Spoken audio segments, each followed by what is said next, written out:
এমন একজন নবী আল্লাহ আমাদের দান করেছে। ওমরের দরবারে গিয়া এক ইহুদি বলে, নবীর আদর্শের একটু বয়ান আমারে শোনাও। ওমর বলে, আমি পারবো না। কোথায় গেলে পাবো? ওমর বলে, নবীর একজন আদরের সাহাবী বেশি আদর করতেন, ওর কাছে যাও। বলে কে? বলে আফ্রিকার জঙ্গলের বেলাল। বেলালের দরবারে চলে যাও। বলবো ঘটনাটা? কে সে বেলাল? নবী মেরাজ থেকে এসে বলেন, রে বেলাল, এমন কি আমল করেছো যা সে তোর আওয়াজ পেয়েছে? বেলাল বলে, পয়গম্বর, আমার কোনো আমল ভালো নাই, তবে আমি একটা দাইমি আমল করি রে নবী। ওযু করার পরে 2 রাকাত তাহিয়াতুল ওযু নামাজ আদায় করি। قال النبي صلى الله عليه وآله وسلم أحب الأعمال إلى الله أدومها وإن قل। নবী বলেন, ওই আমল আল্লাহর দরবারে দামি যেটা সব সময় করে, যদিও আমল ছোট, সব সময় আমল করলে একটা পাওয়ার আসে, পাওয়ার। কে সে বেলাল? আমার নবী মক্কা বিজয়ে বাইতুল্লাহর কিনারায় হাতে লাঠি নিয়ে মূর্তিগুলো ভাঙ্গে আর বলে, আলী, বড় বড় মূর্তিগুলো ভেঙ্গে ফেলায়। আজ আমার দিলটা বড় খুশি, কারণ এই মক্কায় আমি মন ভইরা 1 রাকাত নামাজ পড়তে পারি।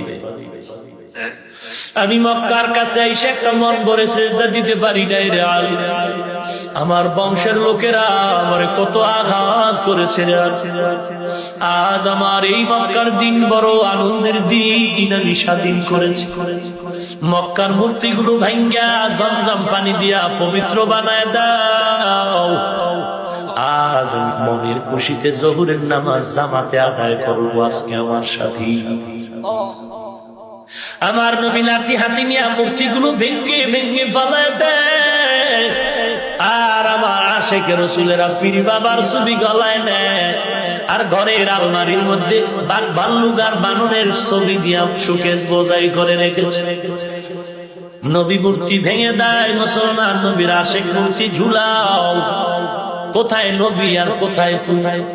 এরে নবীর উম্মতের দল, আমার নবী আজ খুশি, আবার চোখে পানি, খুশির কান্না, কারণ এই মক্কা থেকে বড় কষ্ট করে গেছে।